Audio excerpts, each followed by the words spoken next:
салом ба бинандагони меҳрубони озодии нашри навбатии сархати рӯйдодҳост. дар оғози боз як ҳафтаи дигар манзури шумо. имрӯз 20 июн аз дастури президенти Тоҷикистон ба раисони вилоятҳои кишвар барои ҷилавгирӣ аз беасос боло бурдани нархи маводи хӯрокворӣ дар бозорҳо мегӯем. бунёди бузургмеҳр аз мақомоти тоҷик ба созмони амниятту ҳамкорӣ дар Аврупо шикоят намуд. абу усомаи нуракӣ дар Русия ба ҳабси абад маҳкум шуд ва ба таври оммавӣ Екатеринбургро тарк намудани муҳоҷирони корӣ. кумитаи ҳолатҳои фавқулоддаи Тоҷикистон бо такя ба маълумоти маркази обу ҳавошиносӣ аз 20 то 21 июн дар кишвар ҳавои номусоидро пешбинӣ кардааст. ба қавли манбаъ дар бархе аз манотиқ раъду барқу боронҳои сахт ва буридани жола эҳтимол дорад. дар ин рӯзҳо ҳарорати ҳаво аз 8 то 10 дараҷа поин меравад.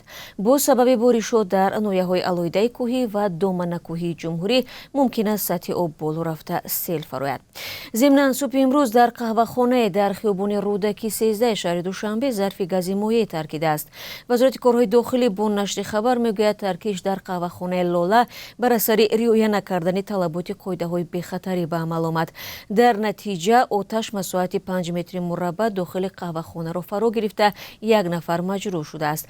аммо дар маҳалли ҳодиса кормандони оташнишонӣ ба ҳамкорони мо дар бораи захмӣ шудани 4 нафар гуфтанд.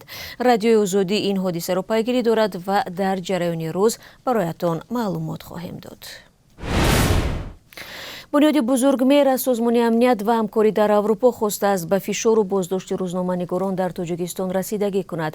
ин созмони мустақар дар Аврупо охири ҳафтаи гузашта гуфт дар як моҳи охир дар Тоҷикистон дасти кам 4 журналисту блогер дастгир ё ба самти номаълум бурда шуда чанд хабарнигори дигарро латту кӯб намуданду таҷҳизоташонро рабуданд.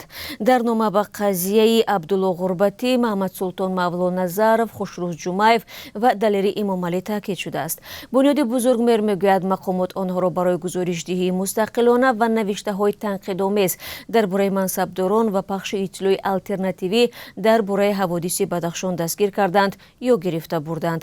муаллифони нома аз ҳамла ба хабарнигорону наворбардорони радиои озодӣ ва телевизиони настоящее время низ ёд оварданд ки 17 май ва баъди суҳбат бо рӯзноманигору фаъоли ҷомеаи маданӣ Улфатхони Маҳмадшоева дар Душанбе сурат гирифт.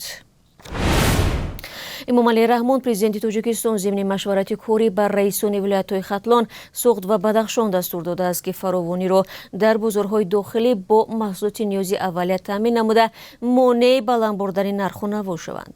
18 июн дар ин мулоқот дар ноҳияи Данғара дигар бора таъкид намуд ки соли ҷорӣ истеҳсоли ғалладона дар ҷаҳон кам шуда боиси болоравии нархи судишворӣ ва маводи озуқа гардид. ӯ ҳушдор дод ки чунин ҳолат метавонад ба вазъи иқтисодиву иҷтимоии ҳамаи кишварҳои ҷаҳон аз ҷумла Тоҷикистон таъсир расонад ва тибқи хулосаи коршиносон оқибатҳои он ниҳоят ҳассос, пешгӯӣ нашаванда ва дарозмуҳлат мебошанд. бо таваҷҷӯҳ ба ин Эмомалӣ Раҳмон аз сокинони кишвар хост ки аз ҳоло ба зимистон омода шаванд.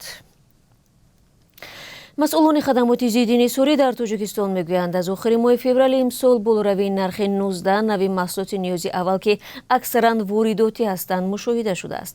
дар пай дар 3 моҳи аввали имсол даҳҳо туҷирро барои ба гуфтаи хадамот беасос боло бурдани нархи маҳсулот зиёда аз 2 миллион сомонӣ ҷарима бастанд. ҳарчанд ҳафтаҳои ахир қурби $1 дар Тоҷикистон дар ҳоли поинравист, вале сокинон мегӯянд зоҳиран нархи маҳсулот майли паст шуданро надорад. ҳар гуна боло рафтани қимати маводи ниёзи аввалия дар Тоҷикистон барои мардум дарднок аст, зеро музду даромади аксарияти онҳо кам буда садҳо ҳазор нафар фақиру камбизоат мебошанд. як додгоҳи низомӣ дар Русия Тоҷиди Назаров, машҳур бо лақаби Абу Усомаи Норакиро аз Тоҷикистон умрбод аз озодӣ маҳрум кард. хабаргузории расмии РИА Новости навишт, ҳукм 17 июн содир шуд. додгоҳи низомӣ ҳамчунин ӯро ба пардохти 1,5 миллион рубл ҷарима муваззаф кардааст. Тоҷиди Назаровро ба таҳризии ҳамла дар наздикии Кремлин ва бинои хадамоти федералии амнияти Русия ё ФСБ дар соли 2017 гунаҳгор донистанд. пештар баъзе аз расонаҳои русӣ навишта буданд ки ӯ қисман айбномаро эътироф кардааст. ба итлои хабаргузории ТАСС Тоҷиддин Назаров ё Абу Усомаи Норакиро соли 2019 дар Сурия дастгир ва соли 2020 ба Русия супурданд. Тоҷиддин Назаров зодаи шаҳри Нораки Тоҷикистон яке аз мубаллиғони фаъоли гурӯҳи террористии Давлати Исломӣ ё худ Доиш буд. пештар мақомоти тоҷик гуфта буданд ки ӯ даҳҳо касро ба сафи созмони тундрав ҷалб кардааст.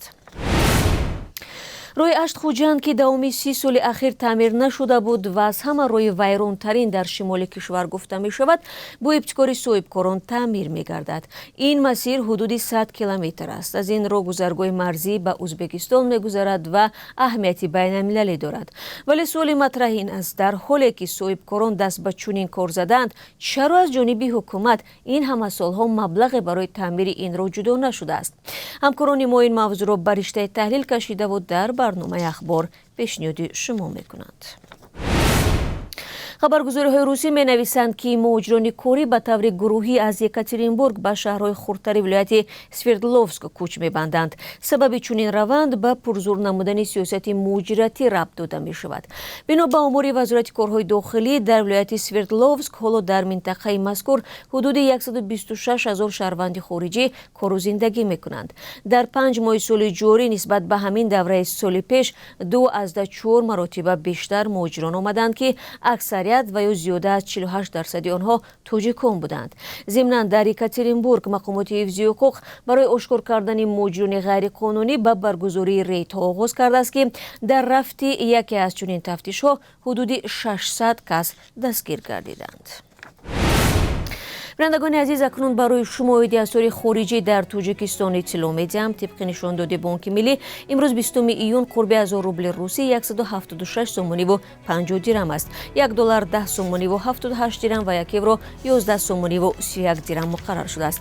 дӯстони меҳрубон, дар ҳамин сониyaҳо нашри навбатӣ сархати рӯйдодҳоро ба поён мебарам, аммо бо шумо хайру хушна мекунам ва 3 соат баъд дар барномаи ахбори озодӣ мунтазиратон хоҳам буд. рӯзи хуб дошта бошед.